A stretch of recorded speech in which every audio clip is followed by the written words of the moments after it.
ശരീരത്തിൽ കൈവെക്കാവുന്ന ആണുങ്ങൾ പെണ്ണുങ്ങൾ കൈവച്ച് രോഗിക്ക് വേണ്ടി ദുആ നടത്തും. അതാ മന്ത്രം. രോഗിക്ക് വേണ്ടി ശരീരത്തിൽ കൈവച്ച് മന്ത്രിക്ക. റുഖിയ എന്ന് പറഞ്ഞ് കളിയാക്കണ്ട. റുഖിയത്തു ശർഇയ്യ എന്ന് പറഞ്ഞാൽ എന്താ? ഇസ്ലാം അനുവദിച്ച മന്ത്രങ്ങൾ. രോഗിക്ക് വേണ്ടി വേറൊരാൾക്ക് നമ്മൾ കൈവച്ച് പ്രാർത്ഥിക്കുന്നു. അയാൾക്ക് ചൊല്ലാൻ അറിയില്ലേ, അയാൾക്ക് വേണ്ടി നമ്മൾ ചൊല്ലുന്നു. നമ്മുടെ കുട്ടികൾക്ക് വേണ്ടി നമ്മൾ പ്രാർത്ഥിക്കുന്നു. കുട്ടികൾക്ക് കണ്ണേറ് ബാധിക്കാതിരിക്കാൻ, കുട്ടികൾക്ക് പ്രയാസങ്ങൾ ഇല്ലാതിരിക്കാൻ മഹാനായ നബി സല്ലല്ലാഹു അലൈഹി വസല്ലം ഹസൻ ഹുസൈൻ എന്നീ 2 പേരമക്കളെ മാറോട് ചേർത്ത് പിടിച്ചിട്ട് പറഞ്ഞു, മക്കളെ നിങ്ങൾക്ക് രണ്ടാൾക്കും വേണ്ടി ഞാൻ അള്ളാഹിനോട് കാവൽ ചോദിക്കുന്നു.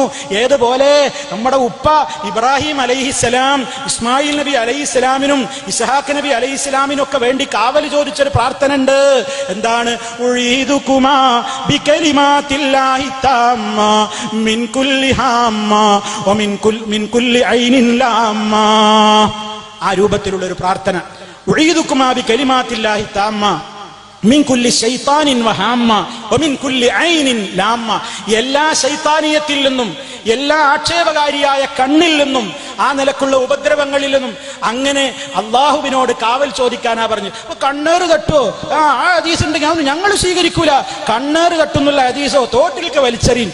ഇവനെ പിടിച്ച് വലിച്ചെറിയാന്നല്ലാതെ അള്ളാന്റെ റസൂല് പഠിപ്പിച്ചൊരു ഹദീസ് ഒരാൾക്ക് വലിച്ചെറിയാൻ പാടുണ്ടോ എന്ന് വിചാരിച്ച് കണ്ണേറാണോ എന്ന് പറഞ്ഞ് ബേജാറായിട്ട് കണ്ടതൊക്കെ കണ്ണേറാണ്. അതുകൊണ്ട് എന്ത് വേണം? കരിങ്കണ്ണാ നോക്ക്. വീട് കിട്ടുമ്പോ അവിടെ എഴുതി വെക്കുക, കരിങ്കണ്ണാ നോക്ക്. ഒരു കോലം നാട്ടുക പച്ചക്കറി തോട്ടത്തിൽ, ഇങ്ങനെ ഒരു സാരിയും ജാക്കറ്റൊക്കെ ഒടിപ്പിച്ച ഒരു പെണ്ണിന്റെ കോലം, എന്നിട്ട് അതിലൊരു തല കമഴ്ത്തി വെച്ച് അതിന് ചുണ്ണാമ്പ് കൊണ്ട് കണ്ണും മൂക്കൊക്കെ വരച്ചു വെച്ച് കരിങ്കണ്ണാ നോക്ക്.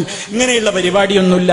ഇസ്ലാം പഠിപ്പിച്ച രൂപത്തിൽ അംഗീകൃതമായ കാര്യങ്ങൾ ചെയ്യുക. അതിനെന്തൊക്കെ ഹദീസുകൾ പറഞ്ഞോ അതൊക്കെ ഇസ്ലാമികമായ കാര്യങ്ങളാ. ഇല്ലാത്തതൊന്നും കൊണ്ടുവരാൻ പാടില്ല.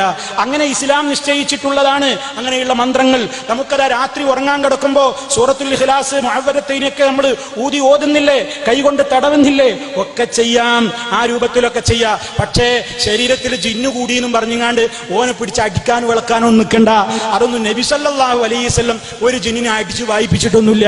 ആ നിലക്ക് അടിച്ചിളക്കി അവനോട് ഇങ്ങനെ ചോദ്യം ചോദിച്ച് അവൻ പറയണോക്കെ ഇങ്ങനെ കേട്ടിങ്ങനെ ആനന്ദിച്ച്, എന്താ എന്റെ പേര് ഗോപാലൻ, ഇപ്പൊ എവിടുന്നാ വരുന്നത്, ഞാൻ എന്നോടത്തുനിന്നാണ് എന്നൊക്കെ പറഞ്ഞിട്ടുള്ള ആ സമ്പ്രദായമൊന്നും നബി സല്ലല്ലാഹു അലൈഹി വസല്ലം പഠിപ്പിച്ചിട്ടില്ല. ഒരാൾക്ക് ജിന്ന് ബാധിച്ചിട്ടുണ്ടോ നമുക്ക് അറിയാനും കഴിയൂല. നമുക്ക് ചില നിഗമനങ്ങളൊക്കെ ചിലപ്പോൾ ഉണ്ടായി എന്ന് വരാ. ജിന്ന് ബാധിച്ചോ സിഹിർ ബാധിച്ചോ എന്നൊക്കെ അറിയാൻ അള്ളാഹുവിന്റെ റസൂൽ സല്ലല്ലാഹു അലൈഹി വസല്ലമിനെ ഉറപ്പിച്ചു പറയാൻ കഴിയുള്ളൂ. നമ്മൾക്ക് ചിലപ്പോൾ അങ്ങനെ സംശയിക്കപ്പെടുന്ന ആളുകൾ ഉണ്ടെങ്കിൽ ഇസ്ലാം പറഞ്ഞിട്ടുള്ള പരിശുദ്ധ ഖുർആനിലെയും ഹദീസിലെയും മന്ത്രങ്ങൾ മുഖേന നമുക്ക് ചികിത്സ നടത്താം. അതിലൊന്നും പരിധി വിടാൻ പാടില്ല. ഇസ്ലാം നിശ്ചയിച്ചതിനെ നിഷേധിക്കാനും പാടില്ല, ഇല്ലാത്തത് കൊണ്ടുവരാനും പാടില്ല.